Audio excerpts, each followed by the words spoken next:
और भी देखिए, उत्तर प्रदेश की अगर बात करें तो यहाँ पर आंकड़ा लगातार बढ़ रहा है। इस बीच 513 कोरोना मरीज ठीक हो चुके हैं। 1651 एक्टिव केस उत्तर प्रदेश में हैं। 54 जिले उत्तर प्रदेश के प्रभावित हैं। 39 लोगों की अब तक जान जा चुकी है। यूपी में कोरोना वायरस का ग्रोथ रेट बाकी राज्यों के मुकाबले कम है।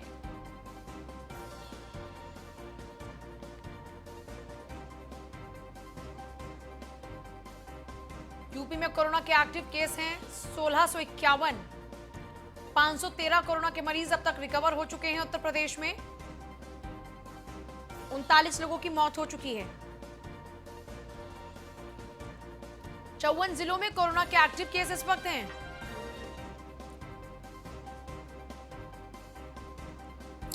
तो देखिए, उत्तर प्रदेश में भी दिनों दिन आंकड़ों में इजाफा हो रहा है, लेकिन इस बीच एक जो राहत की खबर है वो ये है कि उत्तर प्रदेश में बाकी राज्यों के मुकाबले जो ग्रोथ रेट है कोरोना पेशेंट्स की वो कम है, क्योंकि अव्वल दर्जे पर लगातार बना हुआ है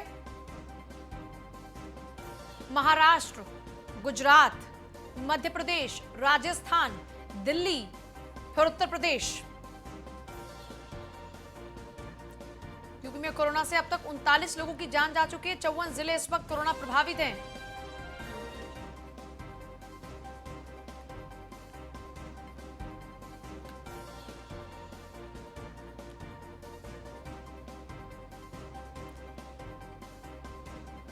तो योगी सरकार लगातार मंथन कर रही है,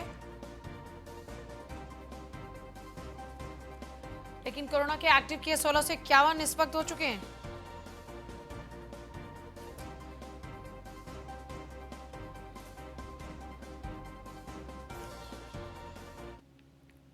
और वहीं लखनऊ में कोरोना वॉरियर्स का सम्मान में अलग अलग पेंटिंग्स बनाई जा रही हैं। राजधानी के तमाम बड़े चौराहों पर पेंटिंग बनाई जा रही है। कानून मंत्री ब्रजेश पाठक ने आवास के बाहर बनवाई पेंटिंग के माध्यम से जनता को संदेश देने की कोशिश की जा रही है। पेंटिंग के जरिए संदेश साफ है, कोरोना वॉरियर्स का सम्मान करें। एक फोटो में दिखाए गए 8 हाथ, हर हाथ एक कोरोना वॉरियर को इंडिकेट कर रहा है। यह तस्वीरें आपके सामने देखिए जरा, किस तरह से पेंटिंग के जरिए संदेश दिया जा रहा है। और संदेश ये दिया जा रहा है कि किस तरीके से कोविड-19 के इस महासंकट में कोरोना योद्धा लगातार अपनी ओर से प्रयास कर रहे हैं देशवासियों को बचाने के लिए, जिनमें नगर निगम है, जिनमें पुलिस है, जिनमें डॉक्टर्स हैं। एक तरफ ये देखिए, पेंटिंग को जरा समझने की कोशिश कीजिए। एक तरफ कोविड-19 है, उसके ऊपर डॉक्टर हैं और उनके इधर हाथ हैं। उन हाथ के जरिए क्या ताकत इस वक्त है जो इस कोरोना के संकट को रोक रही है, वो बताने की कोशिश की जा रही है। उसमें चाहे आरबीआई का रोल हो, चाहे नगर निगम का रोल हो, क्योंकि साफ सफाई का पूरा जिम्मा इस वक्त नगर निगम पर है। आरबीआई के जरिए जो रियायतें छूट दी जा रही हैं इकोनॉमी को थोड़ा सा मेंटेन करने के लिए, बेहतर स्थिति में लाने के लिए। इसके अलावा आप पुलिस वालों को देखेंगे किस तरीके से वो लोग लगातार प्रयासरत हैं। तो ये इस वक्त वो सुपर नेचुरल पावर हैं जो इस कोरोना के महासंकट को कम से कम असरदायी करने का प्रयास कर रहे हैं। तो कानून मंत्री ब्रजेश पाठक ने अपने आवास के बाहर ये पेंटिंग बनवाई है। पेंटिंग के जरिए संदेश साफ है, कोरोना वॉरियर्स का सम्मान करें। देखिए, जो लोग इस वक्त कोविड-19 जैसे महासंकट महामारी के दौरान में लगातार प्रयासरत हैं, जो अपनी जान को जोखिम में डालकर लोगों की जिंदगी को बचाने का प्रयास कर रहे हैं, ये उनके जज्बे को सलाम करती एक पेंटिंग। हमारे संवाददाता नीलेश चौहान ने कानून मंत्री ब्रजेश पाठक से खास बातचीत की है, देखिए। कोविड-19 जैसी वैश्विक महामारी से पूरा विश्व जूझ रहा है। अगर हम हिंदुस्तान की बात करें तो हिंदुस्तान में भी दिन पर दिन मरीजों की संख्या में इजाफा हो रहा है, जिसका कारण एक ये भी हो सकता है कि लोग सोशल डिस्टेंसिंग का पालन नहीं करते या तो स्वास्थ्य विभाग की एडवाइजरी का पालन नहीं करते हैं। उसको लेकर राजधानी लखनऊ में तमाम तरीके की अभियान चलाए जा रहे हैं। अगर हम सड़कों और चौराहों की बात करें तो वहाँ पर पेंटिंग के माध्यम से संदेश देने का काम भी किया जा रहा है कि लोग घरों में रहें और कोरोना जैसी भयावह बीमारी को समझें और जानें। ये जो पेंटिंग बनाई गई है चानून मंत्री ब्रजेश पाठक के आवास के ठीक बाहर बनाई गई है। उन्होंने खुद इस पेंटिंग का जायजा लिया है और पेंटिंग की जो खास बात है, एक डॉक्टर हैं, उनके चार हाथ एक तरफ, चार हाथ एक तरफ, कुल मिला के 8 हाथ दिखाए गए हैं सब चारों आठों हाथों का अलग अलग मतलब है। मंत्री जी से जान लेते हैं। सर, आपकी देखरेख में ये पेंटिंग तैयार की गई है। एक तरफ आप देखें, इधर कोरोना का प्रतिरूप बना हुआ है, कितना भयानक कोरोना हमारे जीवन के लिए है, उसको देख करके आपके अंदर डर आना चाहिए। दूसरी तरफ कोरोना वायरस के रूप में एक व्यक्ति बना है, इसके 8 हाथ हैं, आठों हाथों में जो विभिन्न क्षेत्रों में लोग कोरोना वॉरियर के रूप में काम कर रहे हैं। हमारे चिकित्सक हैं, हमारे मीडिया के मित्र हैं, हमारे सफाई कर्मचारी हैं, हमारे बैंक हैं, हमारे सब्जी वाले हैं, हमारे और जो आवश्यकताएं सभी को हमने इसमें जोड़ा है। नगर निगम के कर्मचारी भी हैं और जो लोग कोरोना वॉरियर के रूप में काम कर रहे हैं उनका प्रतिरूप है। तो इस प्रतिरूप को देख करके उनके प्रति लोग सम्मान जाहिर करें, प्रणाम करें कि इन मुसीबत के दिनों में वो लोग हमारे साथ किस ढंग से खड़े हैं। तो निश्चित तौर पर ब्रजेश पाठक जी ने कहा है कि जो ये पेंटिंग बनाई गई है, इस पेंटिंग के माध्यम से लोगों को जागरूक किया जा रहा है कि जो कोरोना वॉरियर्स हैं उनका सम्मान करें, उनके सम्मान में वो लोग घरों में रहें, ताकि जो उनके लिए घरों से बाहर हैं, चाहे वो बैंक कर्मी हों, पुलिसकर्मी हों, डॉक्टर्स हों या मीडिया कर्मी हों, उनका सम्मान करें, उनको सम्मान के भाव से देखें, ताकि जो वैश्विक महामारी कोविड-19 है उसको जल्द से जल्द खत्म किया जा सके। वीडियो जर्नलिस्ट रमेश वर्मा के साथ नीलेश चौहान, न्यूज़ 1 इंडिया, लखनऊ। कानपुर में पानी भरने को लेकर बंजारों ने तांडव शुरू कर दिया। दीप चौराहे पर बंजारों ने एक दूसरे पर जमकर पत्थर चलाए। महिलाओं ने जमकर बीच सड़क पर ही मारपिटाई शुरू कर दी। कानपुर में बीच सड़क पर हुआ जमकर हंगामा। पुलिस ने मारपीट कर रहे लोगों की जमकर पिटाई की। बवाल कर रही महिला बंजारों ने सड़क पर पुलिस के सामने जमकर बवाल किया। गोविंद नगर थाना क्षेत्र का ये पूरा मामला है। पानी का विवाद इतना ज्यादा बढ़ गया कि यहाँ देखिए किस तरीके से बंजारा महिलाओं ने जमकर बवाल किया। उसके बाद पुलिस ने लाठी से इन सभी का इलाज किया। ये तस्वीरें आप देखिए। बंजारों ने एक दूसरे के साथ में पत्थरबाजी शुरू कर दी, जिसके बाद पुलिस को आके मौके पर मोर्चा संभालना पड़ा और आखिरकार सभी की लाठियों से पिटाई हुई।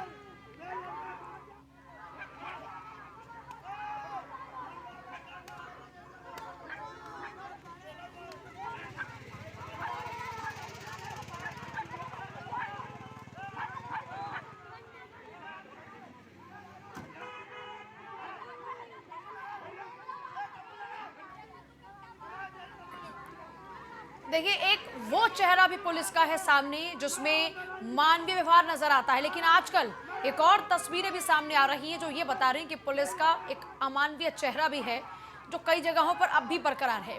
देखिए, आपस में इनके झगड़े को पुलिस कैसे लाठियों के जरिए सुलझा रही है, कैसे ये पुलिस वाली बेरहमी से इन महिलाओं के ऊपर लाठी चला रही है। एक्सक्लूसिवली तस्वीरें आप देख रहे हैं। ये कानपुर की तस्वीरें हैं जहां बीच सड़क पर हंगामे को सुलझाने के लिए कैसे पुलिस वालों ने लाठियां बरपाई हैं। ना आओ देख रहे हैं, ना ताओ देख रहे हैं। यहां लाठियों पर लाठियां इन महिलाओं पर पड़ रही हैं। बातचीत के जरिए भी मामले को सुलझाया जा सकता था, लेकिन अब पुलिस वाले सिर्फ लाठी की जुबान से ही समझाना चाहते हैं। नगर थाना क्षेत्र में एक वीडियो वायरल हुआ है। उस वीडियो की जांच की जा रही है। उसमें लगभग 2 बजे एक घटना हुई थी गोविंद नगर क्षेत्र में। जो मूर्तिकारों के परिवार रहते हैं यहाँ पर, जो काफ़ी गरीब परिवार हैं, आपस में किसी बात को लेकर लड़ गए थे, जिसमें पुलिस ने कुछ मेल सदस्यों को उठाया था, 2 सदस्यों को लगभग। उनको उतारने के लिए कुछ महिलाएं पुलिस पर झपट पड़ी थी। इसी बात का वीडियो है और वीडियो में जो तथ्य सामने आएंगे उनकी जांच की जा रही है। सूरज पांडे हमारे साथ, हमारे संवाददाता लगातार बने हैं। सूरज, एक तरफ हम वो देखते हैं चेहरा पुलिस वालों का जो कि बताता है कैसे मानवता का ये लोग प्रतीक आजकल बने हैं, लेकिन वही एक और चेहरा है जिसमें ये कितने निर्दयी हैं ये भी दर्शाता है इनका ये व्यवहार। सूरज जी बिल्कुल, आपको बता दें गोविंद नगर थाना क्षेत्र के दीप तिराहे का मामला है, जहां पर ये बंजारा बस्ती है जो कि मूर्ति बनाने का काम करते हैं। आज इनके बीच पानी भरने को लेकर मामूली रूप से विवाद हो गया और देखते ही विवाद इतना बढ़ गया कि दोनों पक्ष से एक दूसरे के ऊपर पत्थर चलने लगे, जिसके बाद घटना की जानकारी स्थानीय लोगों ने गोविंद नगर पुलिस को दी। मगर जब तक मौके पर पुलिस पहुंचती तो ये दोनों तरफ से ईंट पत्थर चल रहे थे, मगर पुलिस ने इन दोनों को समझाने के बजाय इनके ऊपर ही लाठी चार्ज कर दिया कि जिस तरीके से कोई पुलिस के ऊपर ही पथराव कर रहा हो, इस तरीके का पुलिस ने यहाँ पर आचरण दिखाया है। ऐसे में यहाँ पर सबसे बड़ी बात यह है कि क्या महिला क्या पुरुष, पुलिस ने सबको एक लाइन से लाठी डंडों से पीट कर सभी को जीप पर जिस तरीके से दिखाते आपको कि सिर्फ एक महिला कांस्टेबल है और ये कई सारे पुलिसकर्मी एक महिला को पकड़कर लाठियों से पीट रहे हैं और फिर उसको पुलिस की जीप में जबरन बैठाने का प्रयास कर रहे हैं। ऐसे में कहीं ना कहीं से पुलिस का अमानवीय जो चेहरा है वो नजर आता है। एक तरफ जहां पुलिसकर्मी लोगों के घरों तक लॉकडाउन के चलते राशन पहुंचा रहे हैं, तो कई सारी ऐसी तस्वीरें आ रही हैं जो समाज में एकता और उत्तर प्रदेश की जैसी पुलिस को मित्र पुलिस के नाम से भी जाना जाता है, तो कहीं ना कहीं से इन तस्वीरों को देखकर सवालिया निशान जरूर खड़े होते हैं। तो वहीं अधिकारियों की बात करें तो अधिकारी अपना पुराना रटा रटाया बयान देते हुए नजर आ रहे हैं कि जांच करने के बाद कार्रवाई की जाएगी। मगर देखने वाली बात यह होगी कि जिस तरीके से लगातार कानपुर पुलिस क्रूर होती जा रही है, ऐसे में आला अधिकारी क्या कार्रवाई करते हैं। अच्छा, सवाल यहाँ पर यह भी है सूरज कि जैसा आपने जिक्र किया कि लॉकडाउन में जहां पर जिस तरह की परेशानियां आ रही हैं, उन परेशानियों को दूर करने का प्रयास किया जा रहा है। यहाँ पर जिस पानी को लेकर ये पूरा का पूरा बवाल शुरू हुआ, क्या इसको समझने की कोशिश की पुलिस वालों ने यहाँ पर? जी बिल्कुल नहीं है। सबसे बड़ी बात ये रही कि ये महिलाएं आपस में झगड़ा कर रही थी और आपको बता दें कि ये कोई पहली बार नहीं है। इसके ठीक बगल में जिस जगह पर ये पूरा मामला हुआ वहां से मुश्किल से 20 कदम की दूरी पर ही पराग दूध डेयरी चौकी भी है और जहां पर ये पूरा बवाल हुआ, मगर पुलिस यहाँ पर बवाल होने के आधे घंटे बाद पहुंची और उसके बाद आओ ना देखा ताओ और पुलिस ने तत्काल लाठियां निकालकर और लाठी चार्ज करना शुरू कर दिया। सबसे बड़ी बात यह है कि आपको बताते चलें कि कानपुर में बीते 1 से 2 दिन पहले कानपुर के बजरिया इलाके में जहां पुलिस कोरोना के मरीजों को लेने पहुंची थी, तो वहां पर पथराव हुआ था।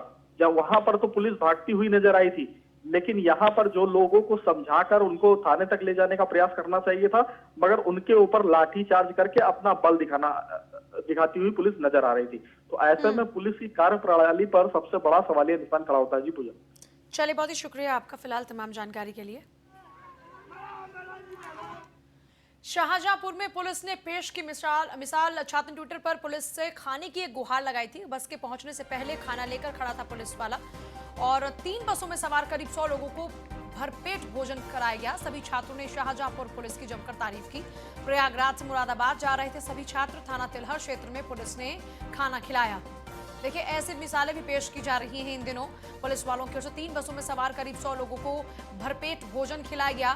बस के पहुंचने से पहले वहां पर भोजन से भरी एक गाड़ी खड़ी हुई थी जिसमें भोजन था उन छात्रों के लिए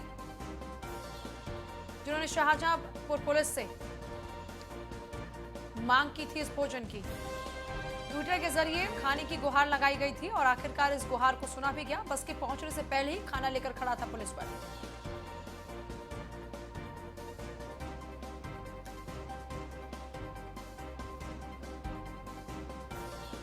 आसिफ अली हमारे साथ, हमारे संवाददाता हैं। आसिफ, नई मिसालें पेश की जा रही हैं इस बार उत्तर प्रदेश पुलिस की ओर से। इस बीच शाहजहांपुर पुलिस ने भी एक नई मिसाल पेश की है। देखिए, ये सभी जो छात्र छात्राएं थे, ये प्रयागराज से मुरादाबाद जा रहे थे। ये लॉकडाउन में वहां पर फंसे हुए थे, लेकिन जब इनको बसों से मुरादाबाद के लिए रवाना किया गया तो ये सीतापुर तक आए। इनको कहीं पर भी कोई भी व्यवस्था नहीं मिली, खाने का सामान नहीं मिला, तो ये भूख से तड़प रहे थे। तभी एक छात्र ने इनको, जो यूपी पुलिस है, उसको ट्वीट किया और ट्वीट के बाद पुलिस इतनी हरकत में आई कि बस पहुंचने से पहले शाहजहांपुर पुलिस जो थी वहां पर खाना लेकर पहुंच चुकी थी। उसके बाद सब जो करीब 3 बसों में 100 लोग सवार थे, उन लोगों को सभी को खाना पुलिस ने खिलाया है। जो छात्र छात्राएं थे उन्होंने पुलिस को काफी धन्यवाद किया है और उनको मुरादाबाद के लिए भेज दिया गया। आपको बता दें, इस लॉकडाउन में कई ऐसे पुलिस के चेहरे सामने आए हैं जिसको देखकर जो जनता है, जनता के दिलों में पुलिस के लिए जगह बनी है। तो कहीं कुछ ऐसे चेहरे भी सामने आए हैं जहां पर पुलिस की काफी खराब चेहरा सामने आया है। चलिए, बहुत ही शुक्रिया आपका फिलहाल तमाम जानकारी के लिए।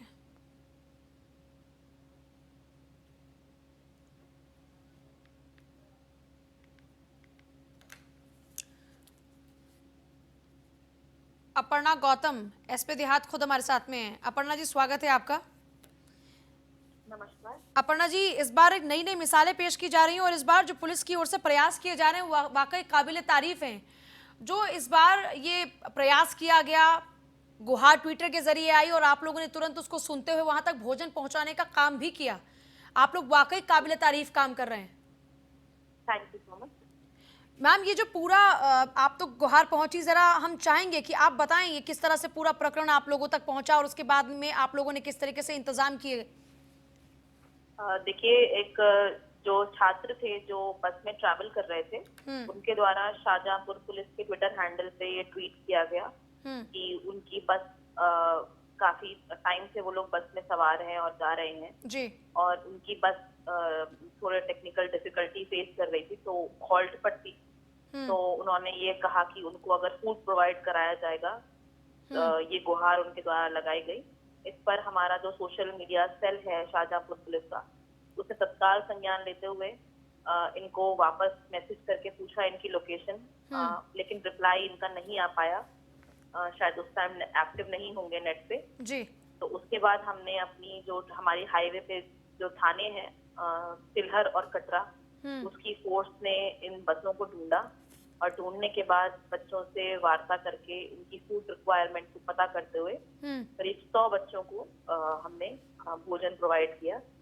और ये कोई मिसाल नहीं है, ये हमारा दायित्व है और हमने उसी की पूर्ति करी है। यदि हमारे भी बच्चे कहीं ऐसे सिचुएशन में फंसे होते तो हम भी एक्सपेक्ट करते कि उनके पास मदद पहुंचे। तो बस इसी भाव से बहुत ही आत्मीयता के साथ जितने भी मेरे पुलिस के थाने के लोग हैं, जो मेरे कांस्टेबल्स हैं, मेरे एसएचओ हैं, उन्होंने बहुत ही एक आत्मीयता का परिचय देते हुए अपने अपनत्व के भाव से ये कार्य किया है। और बच्चे हैं तो बच्चे तो सबके लिए स्पेशल होते हैं, तो उसको देखते हुए हमने ये काम किया। बहुत शुक्रिया अपर्णा जी।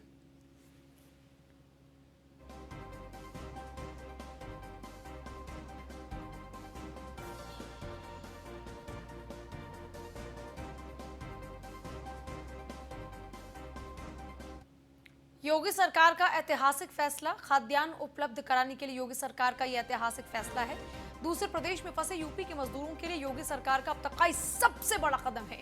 यूपी के अलावा दूसरे प्रदेशों में भी प्रवासी और दिहाड़ी मजदूरों को खाद्यान्न पहुंचाया जाएगा। भारत के किसी दूसरे प्रदेश में अगर यूपी का राशन कार्ड नंबर कोई बताता है तो उसको तुरंत खाद्यान्न मिलेगा। दूसरे प्रदेश का शख्स भी यूपी में अपना राशन कार्ड नंबर बताकर खाद्यान्न ले सकेगा। 1 मई से वन नेशन वन कार्ड का योगी सरकार ने फैसला किया। यूपी के व्यक्ति किसी भी प्रदेश में हो, सीएम योगी दिलाएंगे खाद्यान्न। राष्ट्रीय राशन पोर्टेबिलिटी के तहत भारत पर मिलेगा खाद्यान्न। दूसरे प्रदेश का कोई व्यक्ति यूपी में भी भूखा नहीं रहेगा। जहां है वहीं योगी सरकार आप तक पहुंचाएगी खाद्यान्न। सिर्फ राशन कार्ड नंबर बताकर किसी भी प्रदेश में आप राशन ले लीजिए।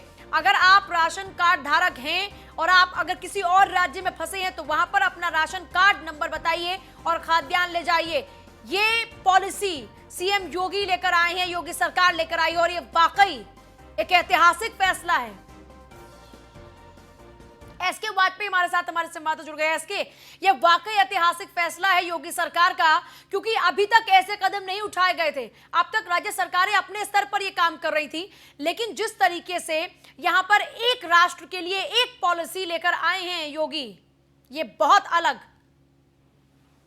बिल्कुल, निश्चित तौर पर एक बड़ा निर्णय योगी सरकार ने लिया है, खास तौर पर उन लोगों के लिए जो लोग लगातार परेशान थे। वीडियो वायरल हो रहे थे कि उन तक खाना नहीं पहुंच रहा है, वो कई दिनों से भूखे हैं, उनको राशन नहीं मिल रहा है, कोई उनको रास्ता नहीं समझ में आ रहा था कि कैसे उन तक खाद्यान्न पहुंचे, कैसे उनको राशन दिया जाए। योगी सरकार ने जो एक लंबी प्रक्रिया होती है किसी भी व्यक्ति को राशन लेने के लिए, उस प्रक्रिया पर विराम लगा दिया है। एक ऐतिहासिक निर्णय योगी सरकार ने लिया है, जिसमें अब यह साफ हो गया है कि कोई भी व्यक्ति उत्तर प्रदेश का किसी भी प्रदेश में हो भारत भर में, वहां की सरकार से योगी सरकार टाई अप करेगी और उनको वहीं पर राशन उपलब्ध कराएगी। और सबसे बड़ी बात यह है कि अगर आपके पास राशन कार्ड भी नहीं है तब भी कोई समस्या नहीं है, आप सिर्फ अपने राशन कार्ड का नंबर उस दुकान पर बताइए, आपके खाते का राशन आपको किसी भी प्रदेश में मिलेगा। उसके अलावा योगी सरकार इसके बदले जो दूसरे प्रदेश के लोग उत्तर प्रदेश में कहीं भी रह रहे होंगे, वो अपना राशन कार्ड अगर उत्तर प्रदेश की किसी भी सरकारी कोटे की दुकान पर बताएंगे तो उनको राशन उत्तर प्रदेश में उपलब्ध कराया जाएगा। सीएम योगी आदित्यनाथ ने अपनी बैठक के दौरान अभी कुछ दिन पहले ये चीज कही थी कि कोई भी भूखा ना रहे, अफसर इस नीति पर काम करें। तो कहीं ना कहीं अब तक का सबसे बड़ा निर्णय योगी सरकार का है कि सीएम योगी आदित्यनाथ ने जो वादा किया था वो वादा पूरा कर दिया है, क्योंकि ये बहुत बड़ी और महत्वाकांक्षी परियोजना है। क्योंकि उत्तर प्रदेश के साथ अन्य प्रदेशों के सरकारों के साथ भी योगी सरकार टाई अप कर रही है और वहां तक अब खाद्यान्न कैसे लोगों तक पहुंचे उसके लिए एक सरल प्रक्रिया अपनाई जाएगी, ताकि कोरोना की दौरान चल रहे लॉकडाउन में किसी को राशन या खाद्य सामग्री की कोई समस्या ना हो। उसके लिए योगी सरकार ने यह निर्णय लिया है। निश्चित तौर पर जो लाखों लोग भारत के विभिन्न प्रदेशों में उत्तर प्रदेश में फंसे हुए हैं उनके लिए जरूर राहत की बात है, और खासतौर पर उन लोगों के लिए भी जो दूसरे प्रदेश के उत्तर प्रदेश के विभिन्न जिलों में रह रहे हैं। जी बहुत ही शुक्रिया आपका पूरी जानकारी के लिए। एसके, यूपी के अलावा दूसरे प्रदेशों में जो प्रवासी और दिहाड़ी मजदूर हैं उनको भी राशन मुहैया कराया जाएगा। भारत के किसी दूसरे प्रदेश में यूपी का राशन कार्ड बताने पर अब खाद्यान्न मिलेगा। सेम अगर उत्तर प्रदेश में कोई भी अपना राशन कार्ड नंबर बताता है तो वो खाद्यान्न लेकर जा सकता है। 1 मई से वन नेशन वन कार्ड का योगी सरकार ने फैसला लिया है। वन नेशन वन कार्ड यानी एक राष्ट्र के लिए एक कार्ड।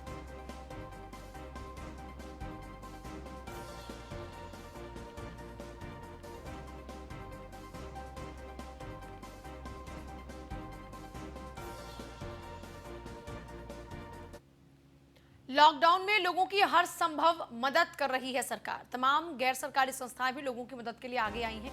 सरस्वती अपार्टमेंट के लोगों ने मदद का हाथ बढ़ाया। पिछले 1 महीने से 500 से 600 लोगों को ये लोग भोजन करा चुके हैं। अपार्टमेंट के लोगों से सहयोग लिया जा रहा है। हर दिन जरूरतमंदों तक फूड पैकेट्स पहुंचाए जा रहे हैं। ये तस्वीरें आप देख रहे हैं।